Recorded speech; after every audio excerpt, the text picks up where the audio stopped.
جو net security provider تھا اس کے اپنے 7 طیارے مارے گئے ہیں. تو اب سیکیورٹی پرووائڈر اس خطے میں پاکستان ہے، بھارت نہیں.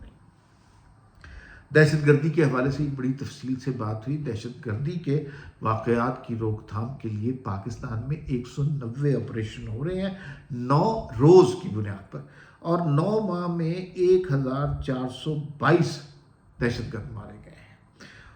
ایرانی ڈیزل کی سمگلنگ کو بھی بہت حد تک کرٹیل کیا گیا ہے. کسی زمانہ میں 15 لاکھ گیلن یہ سمگل ہوتا تھا، اب وہ سمگلنگ 1.5 لاکھ پر آ چکی ہے. اچھا، یہ بہت اچھی بات ہے. اور دوسرا پھر یہ بھی بتایا گیا کہ فوج کا تعلق کسی جماعت سے نہیں ہے بھائی، فوج سب کے ساتھ ہے. اور پھر یہ جو مطلب فوج ریاست کے ساتھ ہے، فوج کی حکمران ہے حکومت، حکومت کو ہم ریاست کہتے ہیں. ریاست جو کہے گی وہ فوج نے ماننا ہے، جو بھی کہے گی ریاست وہ فوج نے تسلیم کرنا ہے.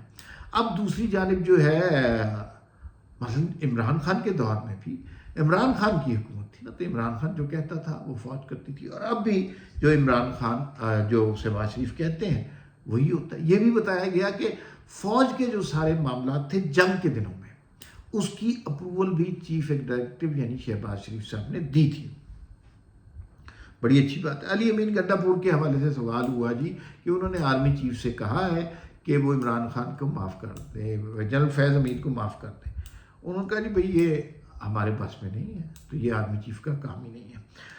فیض حمید کے حوالے سے بھی انہوں نے کہا جی کہ کیس کو آگے بڑھایا جا رہا ہے، لیکن ہم بڑے جو ہے نا کوشن کے ساتھ، احتیاط کے ساتھ کیس کو آگے بڑھایا جا رہا ہے، اور یہ کیس اپنے منطقی انجام تک پہنچے گا. محرم بلوچ کے بارے میں، وہ جو ناروے کی ایک تنظیم تھی، انہیں نوبل پرائز دینے کا خیال آیا تھا. تو محرم بلوچ کے حوالے سے یہ بتایا گیا کہ اگر اس کو امن کا نوبل پرائز ملتا ہے، جس کے امکانات کم ہیں، تو اس سے بڑا لطیفہ کوئی نہیں ہوگا. تو یہ سیکیورٹی بریفنگ تھی جو کہ بہت اہم تھی، اس میں بڑے اہم نکات تھے.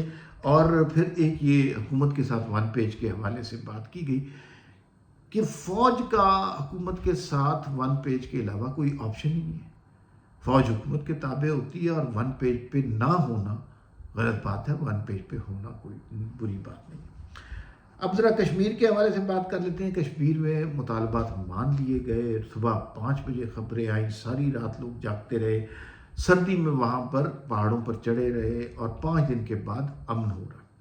اس میں جو باتیں ہوئیں، زیادہ تر تو باتیں ان کی پہلے ہی مان لی گئی تھی.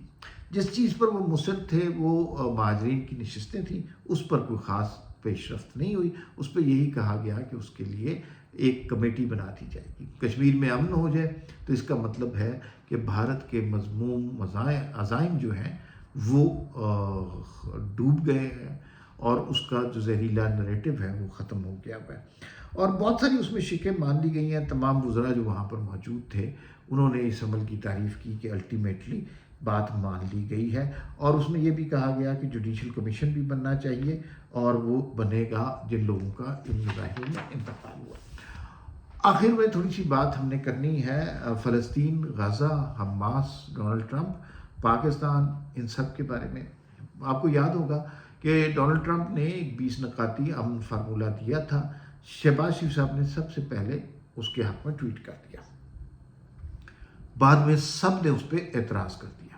اچھا دیکھیے، پہلی غلطی شہباز شریف صاحب نے یہ کی کہ اتنی جلدی کیا ہے. پھر اسحاق ڈار صاحب نے یہ بتایا کہ نہیں، وہ پڑھا ہی نہیں تھا. اور غلطی ہو گئی کہ مثلا کیسے وزیر اعظم آپ نے پڑھے بغیر ہی کر دیا. اور پھر حماس نے کل بات مان بھی لی. تو اس کا مطلب ہے کہ ہم پہلے کہیں جلدی کر رہے ہیں، کہیں دوبارہ بیوقوفی کر رہے ہیں.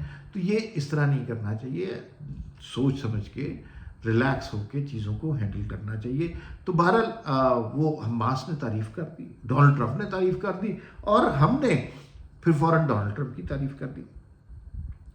کوئی بھی ہیلا طریقہ ایسا ہو جس سے یہ ساری دہشت گردی، فلسطینیوں کا خون اور یہ سب کچھ بچے، تو اس سے اچھی کیا بات ہے. اس معاہدے سے لگ رہا ہے کہ فلسطینیوں کا خون ناحق بہنا بند ہو جائے گا، اور فلسطینیوں کو ایک ریاست کا حق مل جائے گا. یہ اس سے اچھی بات کوئی نہیں ہو سکتی. باقی باتیں بعد میں بھی طے ہوتی رہیں گی، اور مجھے یوں لگتا ہے کہ یہ دنیا کے امن کے لیے ایک بڑا مثبت اقدام ہو رہا ہے. کسی کو توقع نہیں تھی کہ حماس کی جانب سے اس کی تحسین کا پیغام آ جائے گا، لیکن اب لگتا ہے یہ معاہدہ فوراً ہو جائے گا. فی الوقت اتنا ہی، پھر ملاقات ہوگی. اللہ حافظ.